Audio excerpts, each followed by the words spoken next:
আসসালামু আলাইকুম প্রিয় শিক্ষার্থীরা, আশা করি তোমরা সবাই ভালো আছো। তো আমরা আজকে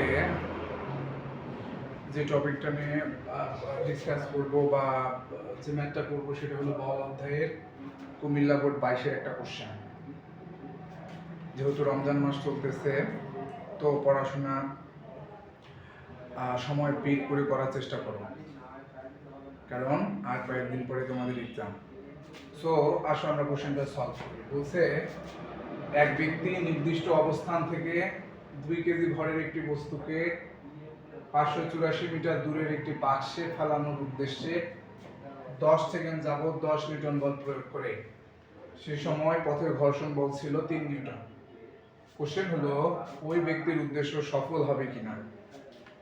তো এই টাইপের কোশ্চেন সলভ করার সময় আমাদের প্রথমে ডায়াগ্রাম অঙ্কন করতে হবে। দেখো বলছে নির্দিষ্ট অবস্থান থেকে, ধরো এখানে একটা ব্যক্তি ছিল এই অবস্থানে 2 কেজি ভরের একটা বস্তুকে, তাহলে এক ব্যক্তি নির্দিষ্ট অবস্থান থেকে 2 কেজি ভরের একটা বস্তুকে 2 কেজি ভরের একটা বস্তুকে এত দূরে একটা বাক্সে, তাহলে যদি ধরো এখানে 2 কেজি ভরের বস্তুটা থাকে, সেই পয়েন্ট থেকে 584 মিটার দূরের একটা বাক্সে, অর্থাৎ সেখান থেকে একটা বাক্স আছে দূরে, বক্স আছে, এই বক্সের দূরত্ব কত? 584 মিটার। তাহলে বক্সটা 584 মিটার দূরে। এখানে এই 2 কেজি ভরের বস্তুটাকে ফেলতে চাই, তো এই জন্য কি করছে, 10 সেকেন্ড যাবত 10 নিউটন বল প্রয়োগ করছে, অর্থাৎ এই বস্তুটার উপরে 10 নিউটন বল প্রয়োগ করছে 10 সেকেন্ড ধরে। তাহলে এখানে এই বস্তুটার উপরে বল প্রয়োগ করে কত? 10 নিউটন, সময় 10 সেকেন্ড। তাহলে ওই ব্যক্তি বস্তুটির উপর 10 নিউটন বল 10 সেকেন্ড ধরে প্রয়োগ করছে। সেই সময় পথের ঘর্ষণ বল ছিল কত? 3 নিউটন। তাহলে দেখো বস্তুটাকে একজন ব্যক্তি বল দিচ্ছে 10 নিউটন সামনের দিকে, এবং ঘর্ষণ বল বা ফ্রিকশন ফোর্স বিপরীত দিকে কাজ করতেছে 3 নিউটন, এবং সেখানে সময় লাগছে 10 সেকেন্ড। তাহলে ওই ব্যক্তির উদ্দেশ্য সফল হবে কিনা, অর্থাৎ আমাদের বের করতে হবে যে ওই ব্যক্তি বস্তুটিকে এই বক্সটাতে ফেলতে পারবে কিনা। তাহলে ওই ব্যক্তি যদি এই বস্তুটাকে বক্সটাতে ফেলতে চায়, তাহলে ওকে কি করতে হবে? 584 মিটার অতিক্রম করে বক্সটাতে ফেলতে হবে। অর্থাৎ আমাদের এই পয়েন্ট থেকে ওই বক্স পর্যন্ত এই পুরো রাস্তাটাতে টোটাল দূরত্ব 584 মিটার হয় কি না সেটা আমাদের নির্ণয় করতে হবে। তাহলে প্রথমে দেখো আমরা এই যে বস্তুটাকে ব্যক্তি বল প্রয়োগ করতেছে, তাহলে বল প্রয়োগ করলে আমরা জানি ত্বরণ হয়। এই জন্য আমরা আগে বের করব যে এই বস্তুটাতে ত্বরণ কত। দেখো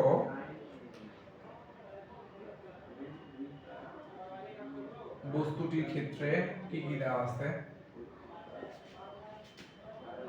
ভর 2 কেজি, তারপরে হলো সময় 10 সেকেন্ড,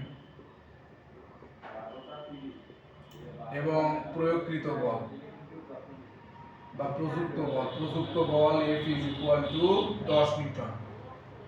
প্রযুক্ত বল কত? 10 নিউটন। এবং ঘর্ষণ বল দেওয়া আছে,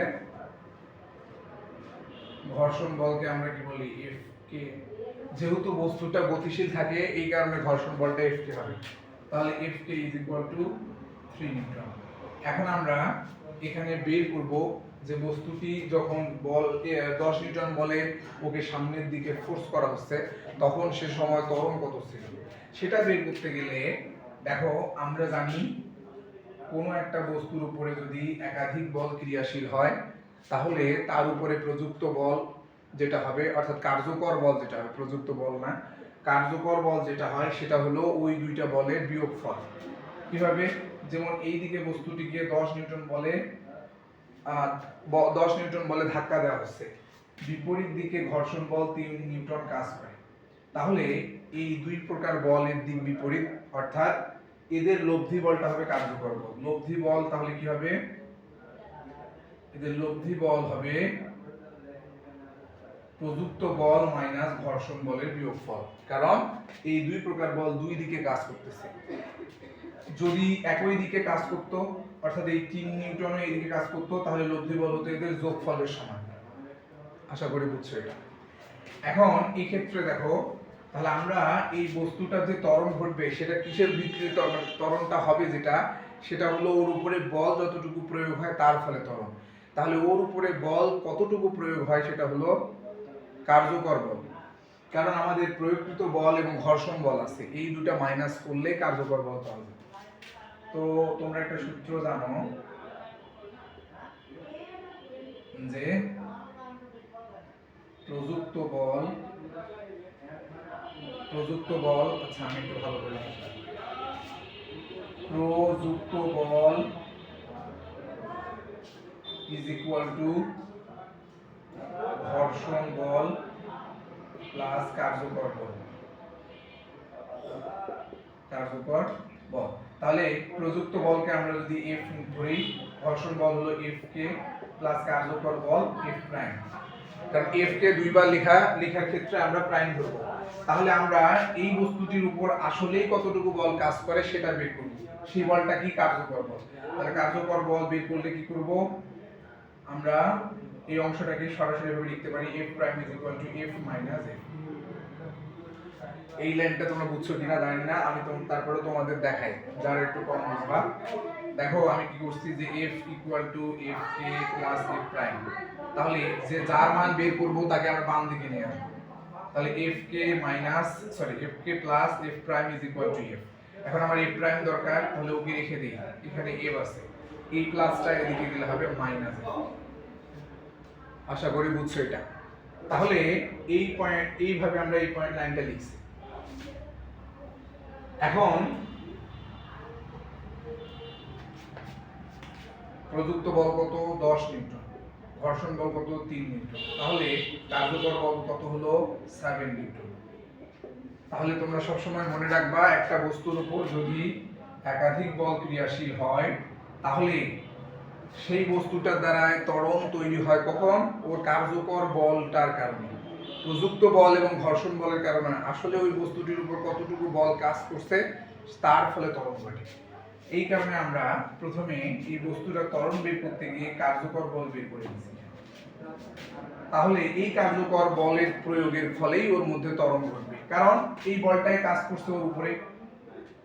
তাহলে ধরি বস্তুটির ত্বরণ A, বস্তুটির ত্বরণ A। তাহলে আমরা জানি বল প্রয়োগ করলে ত্বরণ হয়, তাহলে আমরা জানি F is equal two ma। এখন এখানে F বলতে কোনটা মিন করি?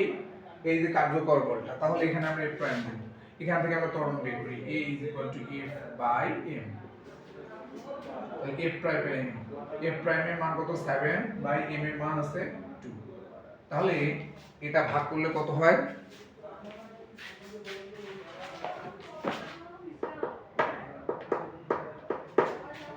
এটা ভাগ করলে হয় 3.5 মিটার পার সেকেন্ড স্কয়ার।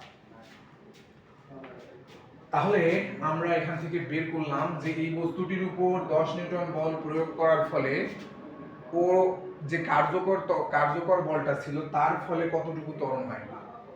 এখন যখন এই বস্তুটির উপর 3.5 অর্থাৎ 3.5 মিটার পার সেকেন্ড ত্বরণ তৈরি হবে, সেই ত্বরণের ফলেই তো বস্তুটা সামনে যাবে।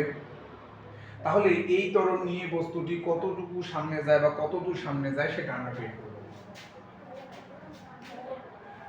দেখো আমি একটু ডায়াগ্রামটা বুঝাই।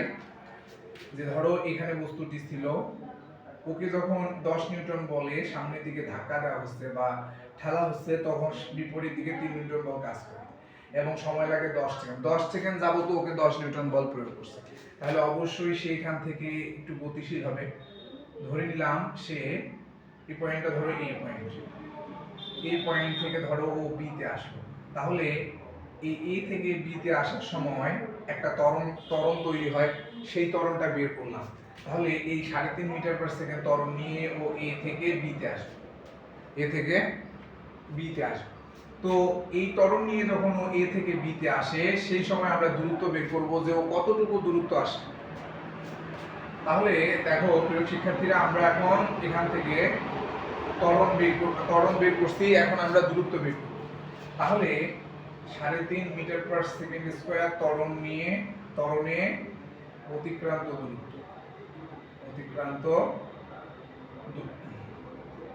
দূরত্ব।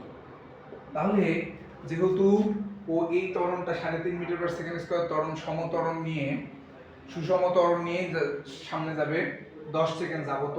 তাহলে আমরা ধরে নিলাম ও এ থেকে বি তে আসে। তাহলে এ থেকে যদি বি তে আসে তাহলে এখানে আদিবেগ কত ছিল? প্রথমেই অবশ্যই বস্তুটি স্থির ছিল, তাহলে আদিবেগ কত? 0। যখন বি তে আসবে তখন একটা বেগ হবে। তো দূরত্ব বের করতে গেলে আমাদের শেষ বেগটা না নিলেও চলবে। দেখো যখন সমত্বরণে বস্তু চলে তখন দূরত্ব কি হয়? is equal to ut plus half a t square। তাহলে কত সেকেন্ড যাবত বল প্রয়োগ করছে? 10 সেকেন্ড যাবত। তাহলে এখানে সময় কত আছে? 10 সেকেন্ড। তো সেই সময়ে কত দূর যায়? আদিবেগ আছে 0, সময় হলো 10, মান বসাও, হাফ ইনটু ত্বরণ হলো 3.5, পয়েন্ট সময় হলো 10, তার উপরে স্কয়ার। ঠিক আছে, তাহলে এটা তোমরা ক্যালকুলেশন করলে পাবা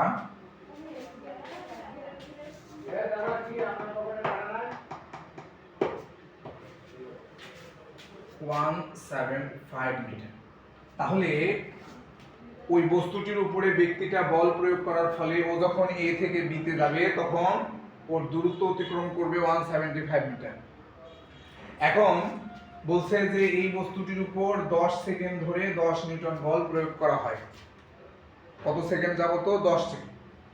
এরপরে বলা নাই, তার মানে এখানে আমাদের বুঝে নিতে হবে যে 10 সেকেন্ড পর আর ওর উপরে কোনো বল প্রয়োগ করা হয় না। তাহলে যখন বস্তুটি এ পয়েন্ট থেকে বি তে আসবে তখন আর বল প্রয়োগ করা না হলে এই বি পয়েন্ট থেকে বস্তুটি এবার ধীরে ধীরে সামনের দিকে যাবে। কারণ কি? কারণ হলো বল প্রয়োগ না করলে বস্তুর ত্বরণ হবে না, ফলে বস্তু স্লো হয়ে মন্দনে পরিণত হবে ওর গতি। তাহলে মন্দন হয়ে ও সামনে গিয়ে থেমে যাবে।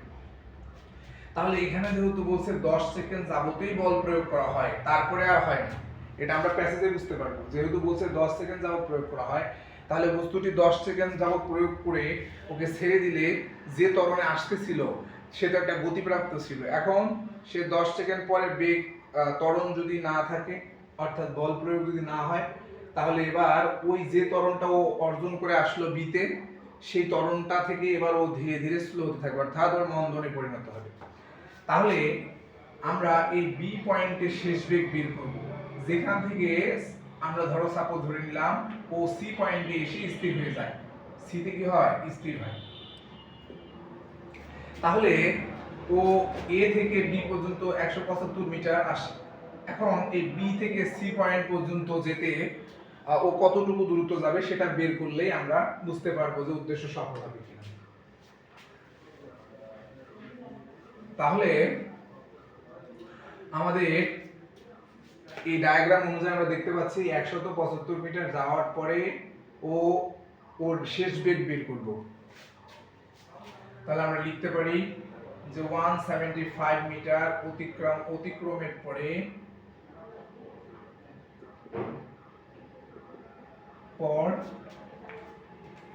শেষ বেগ। কেন আমরা শেষ বেগ বের করব? কারণ হলো যেহেতু ও এই রাস্তাটা এ থেকে বি তে আসতে 10 সেকেন্ড সময় পর্যন্ত উপরে বল প্রয়োগ করা হয়, এরপর আর হয় না। তাহলে এই 10 সেকেন্ড যাবত যখন বি পর্যন্ত যখন বল প্রয়োগ করবে, তারপরে আর করবে না, তখন ওই বল প্রয়োগের ফলে ওর যে ত্বরণ ঘটছে সেই ত্বরণটা নিয়ে ও বি থেকে সি এর দিকে যাবে এবং সেই ত্বরণটা ধীরে ধীরে মন্দনে পরিণত হবে, কারণ তখন আর বাহ্যিক কোনো বল কাজ করবে না। এই কারণে আমরা বি থেকে সি পর্যন্ত আগে মন্দন বের করব, যেখানে আসলে মন্দন কতটুকু হলো। তাহলে দেখো বি এইখানে শেষ বেগ কত হবে?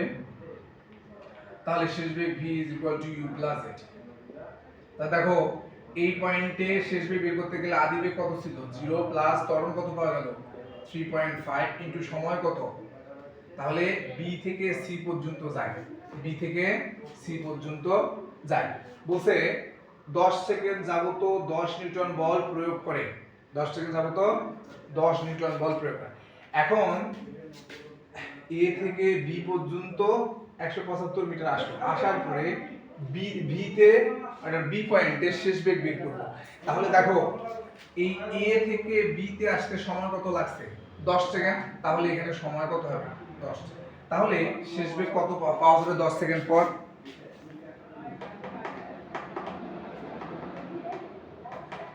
শেষ বেগ 10 সেকেন্ড পর পাওয়া যাবে 35 মিটার পার সেকেন্ড। এটা তোমরা ক্যালকুলেশন করলে পাবো। তাহলে শেষ বেগ 35 মিটার পার সেকেন্ড পাওয়া যাবে বি পয়েন্টে। এখন এখান থেকে হিসাব শুরু। তাহলে এই বি পয়েন্টে যেটা শেষ বেগ সেটা এখন এই বিসি রাস্তাটার ক্ষেত্রে আদি বেগ হবে, যেটা এখানকার শেষ বেগ সেটা এই পুরো রাস্তাটার ক্ষেত্রে এখন আদি বেগ হবে। তাহলে এই বি পয়েন্টে তাহলে এই শেষ বেগটা এখন কি হবে? আদি বেগ হবে।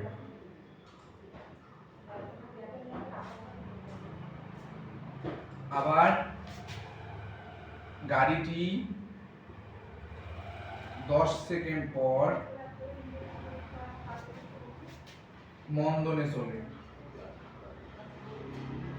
এই জিনিসটা বুঝছো কিনা? মন্দনে চলে কেন? কারণ 10 সেকেন্ড পর আর কোনো বাহ্যিক বল প্রয়োগ করা হয় না। বাহ্যিক বল প্রয়োগ না করলে কি হবে? গাড়িটি যে ত্বরণটা অর্জিত হয় বি পয়েন্ট পর্যন্ত সেই ত্বরণটা নিয়ে সামনে যাবে। এখন বাহ্যিক বল না থাকার কারণে ওর গতি ধীরে ধীরে কমতে কমতে ত্বরণ মন্দনে পরিণত হবে। তো এই ক্ষেত্রে 10 সেকেন্ড পর মন্দনে চললে বা চলে, তাই এখানে আদি বেগ হবে। তাহলে দেখো আমরা যদি এই পয়েন্টে বেগ দেখি, শেষ বেগ সেটা এখন কি হবে? 10 সেকেন্ড পর আদি বেগ হবে। তাহলে 10 সেকেন্ড পর আদি বেগ u ভিটা 35 মিটার পার সেকেন্ড। এখন ও যেহেতু বস্তুটি যেহেতু পরবর্তী 10 সেকেন্ড বল প্রয়োগ করা হয় না, ফলে এখান থেকে যে বেগটা অর্জিত হবে ধীরে ধীরে কমতে কমতে এখানে গিয়ে স্থির হয়ে যাবে। আর ও যখন স্থির হয়ে যাবে তখন শেষ বেগ কত হবে? 0 হবে। শেষ বেগ কত হবে? 0 মিটার পার সেকেন্ড। বুঝতে পারছো? এখন আমরা আসলে এইটুকু দূরত্ব বের করব। তো এইটুকু দূরত্ব বের করতে গেলে এখানে যেহেতু গাড়িটির মন্দন হয়, তাহলে আমরা আগে মন্দন বের করব। তাহলে দেখো আবার 10 সেকেন্ড পর গাড়ির কি হয়? মন্দন হয়। তাহলে 10 সেকেন্ড পর গাড়িটির মন্দন আমরা জানি a v - u/t। তাহলে 10 সেকেন্ড পরে গাড়িটির আমরা মন্দন বের করব। তাহলে 10 সেকেন্ড পরে গাড়িটির মন্দন বের করতে গেলে দেখো আমাদের তাহলে 10 সেকেন্ড পর গাড়িটির মন্দন বের করতে গেলে আমরা যে কাজটা করব সেটা দেখো, আমাদের 10 সেকেন্ড পরে যেটা শেষ বেগ ছিল সেটা আদি বেগ হবে। আর এই পয়েন্টে এসে যখন স্থির হয়ে যাবে তখন শেষ বেগ কি হবে? 0 মিটার পার সেকেন্ড। এখন আমরা এই রাস্তাটাতে মন্দন কত ছিল সেটা বের করব, ঠিক আছে? এখন 10 সেকেন্ড পর যখন মন্দন বের করব তখন আমরা যদি এই সূত্র ইউজ করি তাহলে এই অনুযায়ী সময়ের মান লাগতেছে। এখন তোমরা দেখো এই বি পর্যন্ত কিন্তু 10 সেকেন্ড ছিল, এরপরে আর সময়ের কথা বলা নাই। এই জন্য এখানে এই সূত্রটা দিয়ে ম্যাথটা করা যাবে না। তাহলে আমরা কি করব? দেখো আমরা জানি, আবার লিখব প্রথম সূত্রটা, প্রযুক্ত বল ইজ ইকুয়াল টু ঘর্ষণ বল প্লাস কার্যকর বল। ঘর্ষণ বল প্লাস কি? কার্যকর বল। তাহলে প্রযুক্ত বল F ইজ ইকুয়াল টু ঘর্ষণ বল F কে প্লাস কার্যকর বল F প্রাইম। তাহলে দেখো প্রযুক্ত বল যেহেতু এখানে বি পয়েন্টে আসার পর কোনো বল প্রয়োগ করা হয় না, তাহলে প্রযুক্ত বল কত হবে? 0 হবে। তাহলে 10 সেকেন্ড পর প্রযুক্ত বল কত হবে? 0, কারণ এরপরে বলকে উঠায় নেওয়া হয়, তাই বল কত হবে? 0 নিউটন। 10 সেকেন্ড পরে যেহেতু বল প্রয়োগ করা হয় না তাহলে প্রযুক্ত বল থাকবে না, এই জন্য 0 হয়। তাহলে F যদি 0 হয় তাহলে ঘর্ষণ বল তো আছেই 3 প্লাস কার্যকর বল কত হবে? m, কারণ এখানে মন্দন কাজ করবে, তাহলে কার্যকর হবে ভর গুণন এ। আমরা এখান থেকে লিখতে পারি বা MA is equal to -3 বা A prime is equal to -3 by M। তাহলে -3 by M এর মান হলো 2। তাহলে কত আসতেছে দেখো, তাহলে এর ক্ষেত্রে মান কত আসে?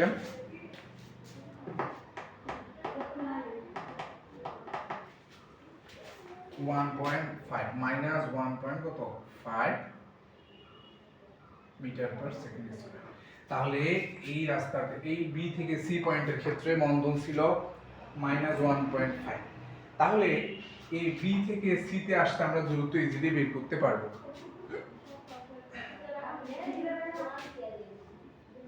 দেখো, তাহলে আমরা এবার এইটুকু দূরত্ব বের করলেই আমাদের কাঙ্ক্ষিত ফলাফল পাওয়া যাবে।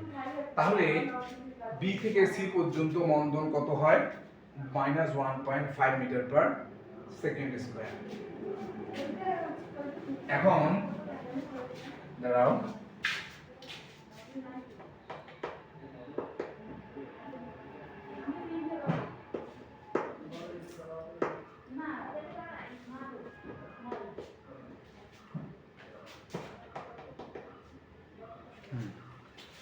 তাহলে দেখো আমরা এবার শেষ আমাদের এই বি থেকে সি পর্যন্ত যে রাস্তাটা আছে তার ক্ষেত্রে আমরা দূরত্ব বের করব।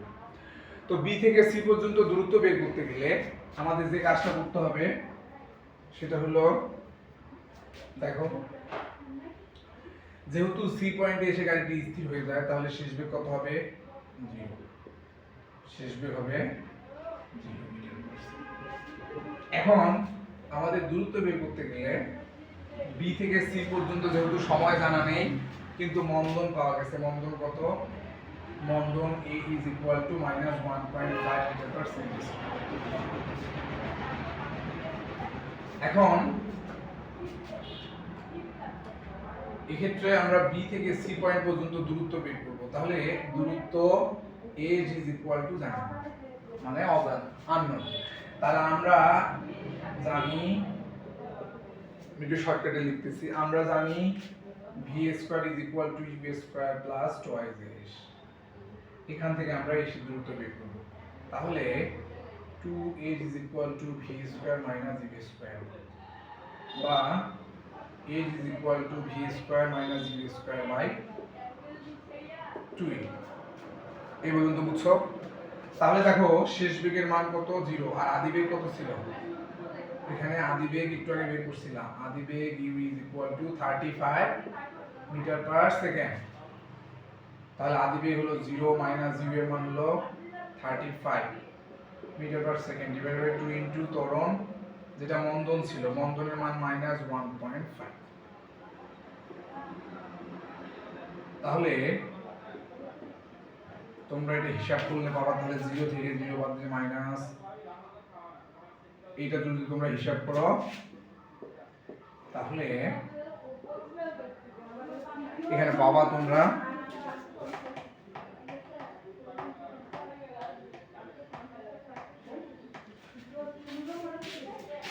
408.33 মিটার। তাহলে দেখো আমরা শুরুতে দূরত্বটা হিসাব করছিলাম এ থেকে বি সি পর্যন্ত দূরত্ব ছিল, প্যাসেজে কি দেওয়া আছে 584 মিটার। তাহলে এই ব্যক্তি যদি বস্তুটিকে 584 মিটার অতিক্রম করতে পারে তাহলে তার উদ্দেশ্য সফল। এখন দেখো এ থেকে বি পর্যন্ত 175 আর বি থেকে সি পর্যন্ত 408.33 মিটার। এখন এই দুটি দূরত্ব যোগ করে দিলেই বোঝা যাবে যে তার উদ্দেশ্য সফল হবে। তাহলে মোট অতিক্রান্ত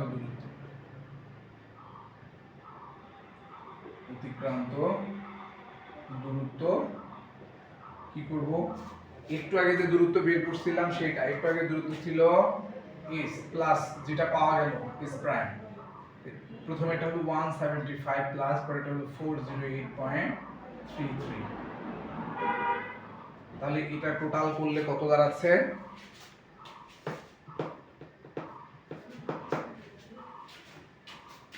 583.33 মিটার। এই হলো ম্যাথ।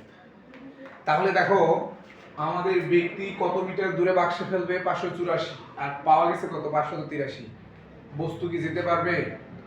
যেতে পারবে না, কারণ এখনো অনেকটা পথ বাকি। তাহলে আমরা কি বলতে পারি, যেহেতু কাঙ্ক্ষিত কাঙ্ক্ষিত দূরত্বের চেয়ে প্রাপ্ত দূরত্ব অনেক কম, অর্থাৎ যেটা দেওয়া আছে তার চেয়ে আমরা যে মান পাইছি এখানে 583 সেটা কম, এই জন্য কি হবে, ব্যক্তির উদ্দেশ্য সফল হবে না। তো প্রিয় শিক্ষার্থীরা, তোমরা যারা এসএসসি 26-এর আছো, এই কোশ্চেনটা খুবই গুরুত্বপূর্ণ। এই ঘর্ষণযুক্ত তলের ম্যাথ তোমাদের জন্য 26-এর পরীক্ষায় খুবই গুরুত্বপূর্ণ। তো তোমরা বাসায় জোরশালের কোশ্চেনগুলো বেশি বেশি প্র্যাকটিস করবা, আর থার্ড চ্যাপ্টারে এই ঘর্ষণযুক্ত ম্যাথগুলো বেশি বেশি করে করবা। তো তোমাদের জন্য শুভকামনা এবং তোমাদের ধন্যবাদ।